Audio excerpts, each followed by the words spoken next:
Hallo und herzlich willkommen hier bei Enthusiamova. Schön, dass ihr wieder dabei seid und mich hier rund um meine Modellbahn in Spur N begleitet. Ich bin der Louis und dieses Mal zeige ich euch, wie ich aus meiner DigiCase DR5000 eine Yamork Command Station YD 7001 gemacht habe. Mehr dazu nach dem Intro.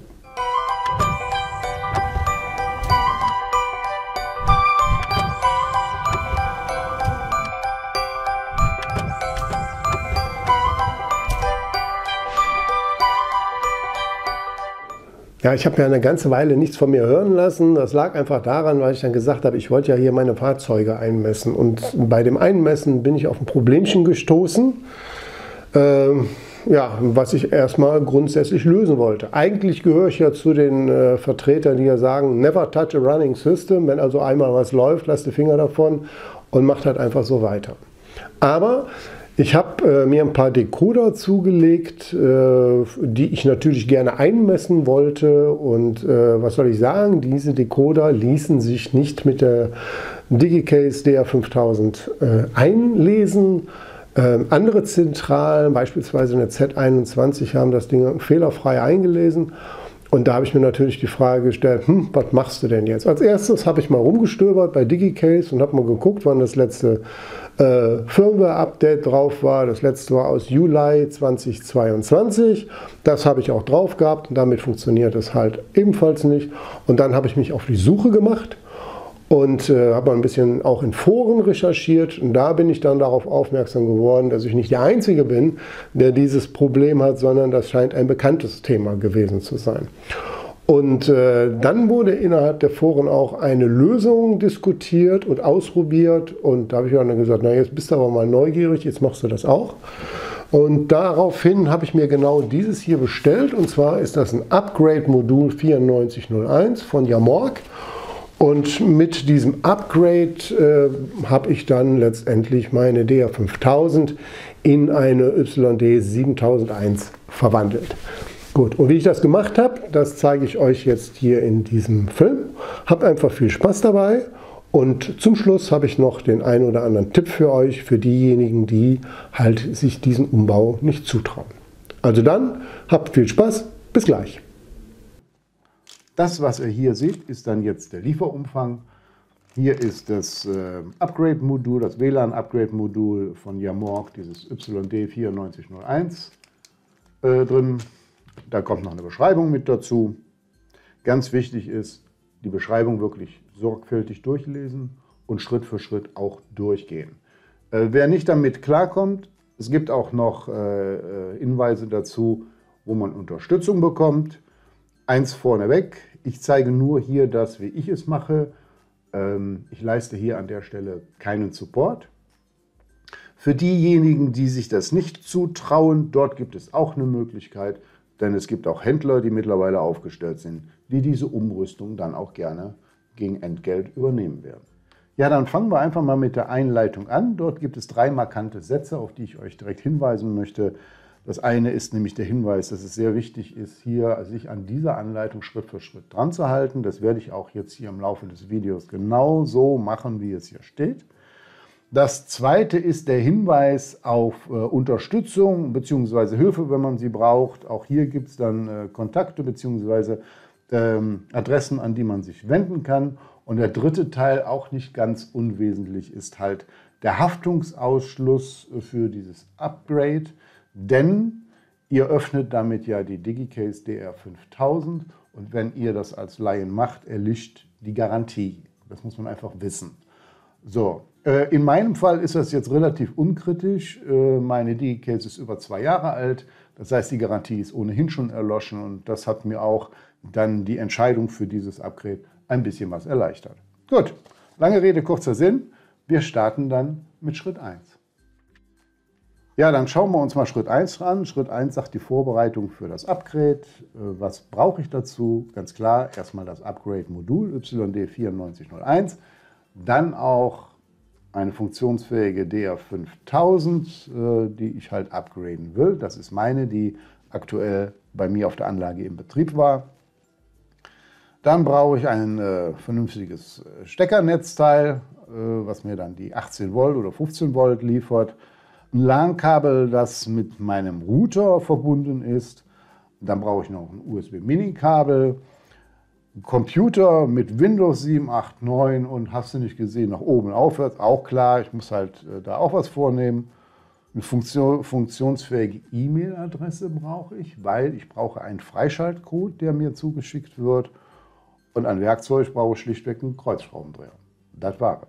So, damit sind wir mit Seite 1 sind wir schon durch, mit Schritt 1. Gut, als nächstes gucken wir uns Schritt 2 an. Und zwar bereiten wir jetzt die DR5000 vor. Erster Schritt steht drin, ganz klar, ich habe alle Anschlüsse getrennt. Ich meine, sie liegt jetzt gerade mal hier, ne? Da kann man sehen, so, den Aufkleber muss ich entfernen, das ist jetzt so ein bisschen gefummelt.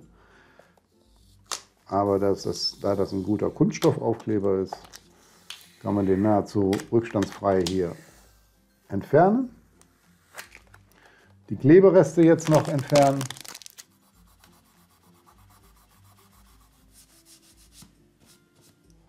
So, und als nächstes noch hier die Kreuzschrauben rausnehmen, den Deckel abheben.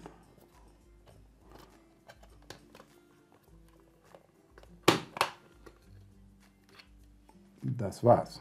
So. Hier kommt jetzt das alte WLAN-Modul vor und bevor ich jetzt überhaupt was anfange, nochmal den Hinweis hier auf ESD. Das hier ist eine elektrostatisch gefährdete Baugruppe. Das heißt, Elektrostatik ist in der Lage, diese Baugruppe zu zerstören. Von daher habe ich hier eine geerdete Matte liegen, habe mich selbst angeschlossen und selbst geerdet und erst jetzt werde ich dann dieses Modul lösen. So, dann kommen wir jetzt zu Schritt 3 und zwar die Installation von dem YD9401, also der kleinen Hardwareplatine. Dazu nehmen wir die jetzt erstmal vorsichtig vom Sockel. Das zeige ich vielleicht mal. Ich packe die auf beiden Seiten an und schaukel die vorsichtig raus, ganz, ganz vorsichtig. Dann kann ich die schon abheben. Das Modul wird so eingesetzt, dass die schwarze Fahne zu mir nach vorne zeigt.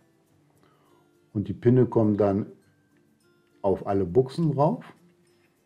Schön dafür sorgen, dass alle Pinne dann auch die entsprechende Buchse haben. Vorsichtig eindrücken. Jetzt das Gehäuseoberteil wieder aufsetzen. Verschrauben. Gucken, ob alles richtig sitzt. Und damit hätten wir das Hardware-Upgrade schon mal gemacht. Und jetzt steigen wir dann mit der Software ein. Ja gut, dann machen wir jetzt weiter mit Schritt 4, dem Installieren der Software. Was ganz wichtig ist, dass die, wie soll ich jetzt sagen, die Yamork YD 7001 Command Station beziehungsweise die ehemalige zentrale DR5000 von Digicase noch nicht am PC angeschlossen ist. Wir laden jetzt erstmal die Software runter. Hier steht die Adresse, wo wir es bekommen. Kopiere ich mir die erstmal. Und wenn ich auf der Produktseite bin, dann finde ich hier unter Service die ganzen Downloads, die mir zur Verfügung stehen. Hier noch ein kleiner Hinweis. In der Bedienungsanleitung ist hier ein roter Pfeil drauf gesetzt. Keine Ahnung, ob der rote Pfeil dahin gesetzt werden sollte. Hier gibt es halt nur einen Link zu der Konfigurationsdemo. Das, was wir brauchen, ist hier oben die Software. So, hier ist also die Firmware, die lade ich jetzt runter.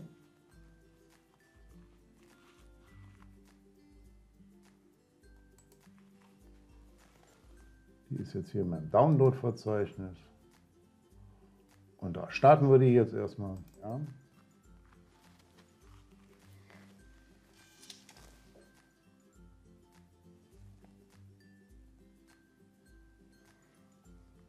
So, hier gehe ich einfach zum nächsten Bildschirm über. Ich behalte den Konfigurationspfad hier bei. Ja. Hier auch noch mal die Hinweise. Und jetzt den Befehl zum Installieren.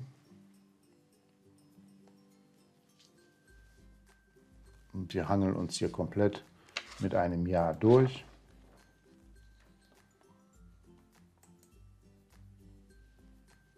Das beantworten wir mit Ja. Und wir beenden es. So, dann machen wir die jetzt alle mal zu. Und wenn wir alles richtig gemacht haben, da finden wir hier die YD 7000 die Konfiguration. So, die YD 7001 Konfiguration ist jetzt vorhanden auf dem Desktop und wir machen weiter mit Schritt 5, Starten der Software. Bevor wir das aber tun, verbinden wir erstmal die DR5000 mit einem Netzteil. Und als zweites stellen wir die USB-Verbindung her.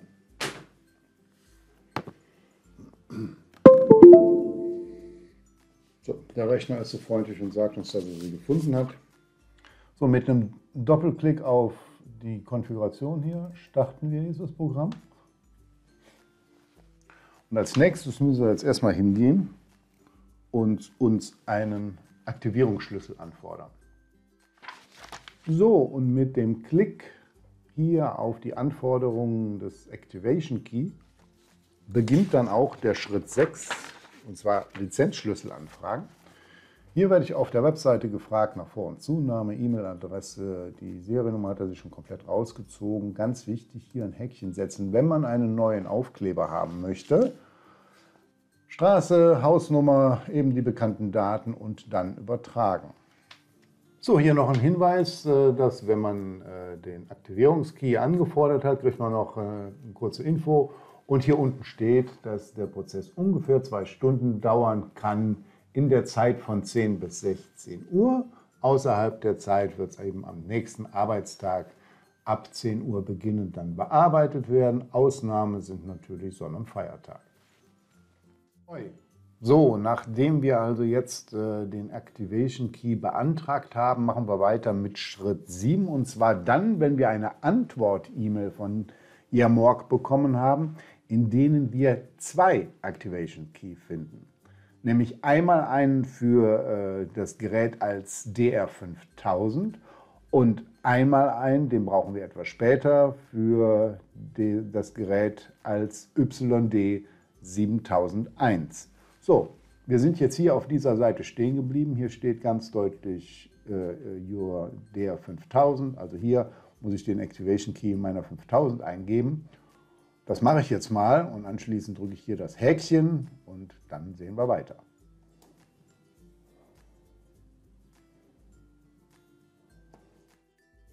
So, nachdem wir jetzt diesen Bildschirm haben, gehen wir dann jetzt auf den USB-Schalter.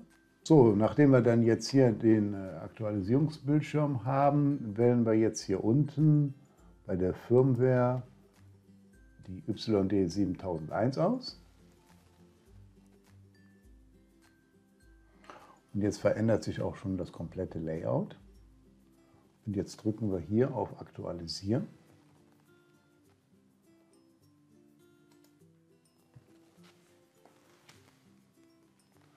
Jetzt fragt er mich, ob ich sicher bin, dass ich das wirklich tun will. Natürlich bin ich das.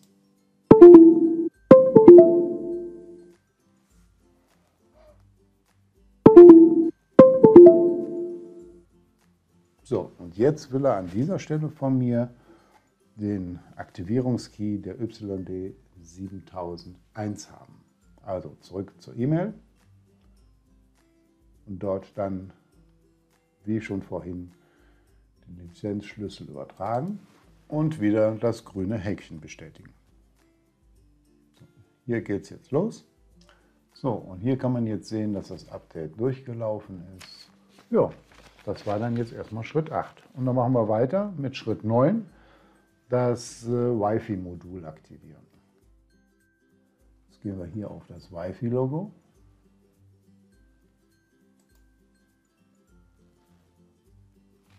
Hier wechseln wir dann auf die Expert-Seite. Hier gehen wir auf Aktualisierung starten. Das werden wir bestätigen.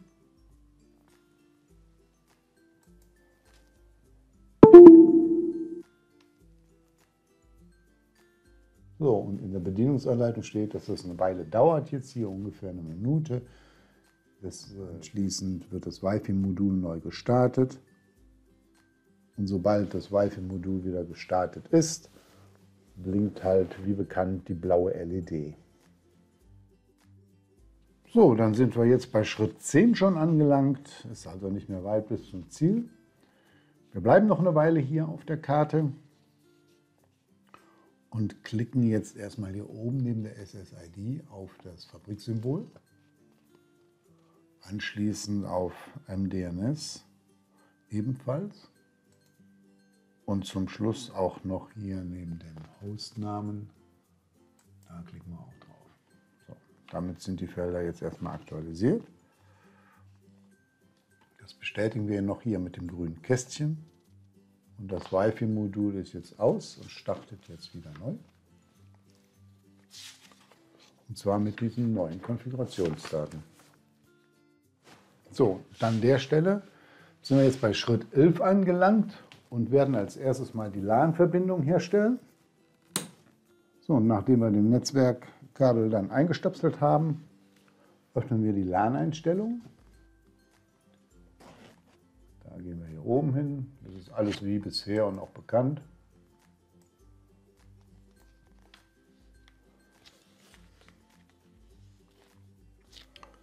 Und da schauen wir, ob die IP-Adresse richtig ist. Die hatte ich mal vorher schon mal gesehen, die stimmt.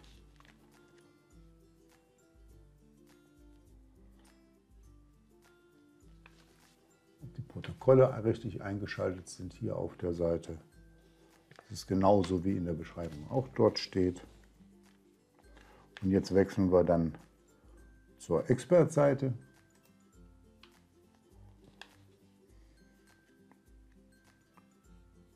Und hier machen wir wieder genau dasselbe mit dem Fabriksymbol. Das tragen wir hier ein. Bestätigen das mit dem grünen Haken.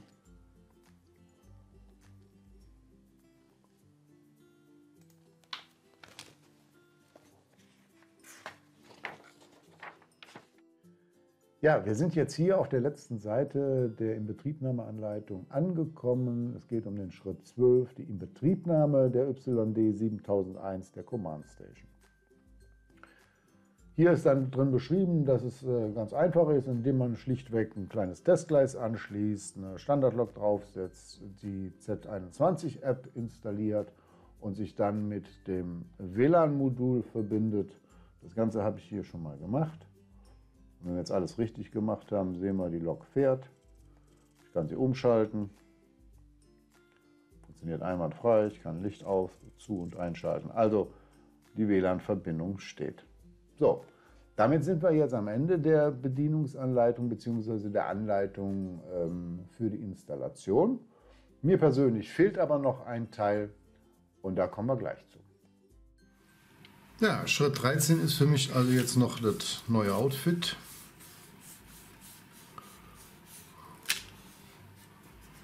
Und damit ist die DigiCase DR5000 Geschichte. Ja, ganz am Anfang hatte ich ja schon gesagt, dass ich hier nochmal einen Tipp loswerden möchte. Der Umbau auf eine Yamork YD 7001 war jetzt nicht wirklich ein Hexenwerk. Das ist aber letztendlich auch nur dieser wirklich phänomenalen Beschreibung zu verdanken, in dem Schritt für Schritt dargelegt wird, was man tun muss. Und wenn man sich daran hält, dann hat das 1:1 funktioniert und das habe ich ja hier auch gezeigt. Das war im Übrigen auch live. Das habe ich jetzt nicht 2- oder 3-mal durchprobiert, sondern das war Hardcore. Das habe ich einmal durchgeschossen und es gibt ein paar Sequenzen, die habe ich gekürzt. Das sind halt die Installationswartezeiten. Das Ganze dauert noch ein bisschen länger. Aber da, wo ich halt nichts gesagt habe und der grüne Balken lief heran, das habe ich halt ein bisschen geschnitten. Das kann man sich jetzt hier im Film schenken. Aber letztendlich war es die Originalfassung. So.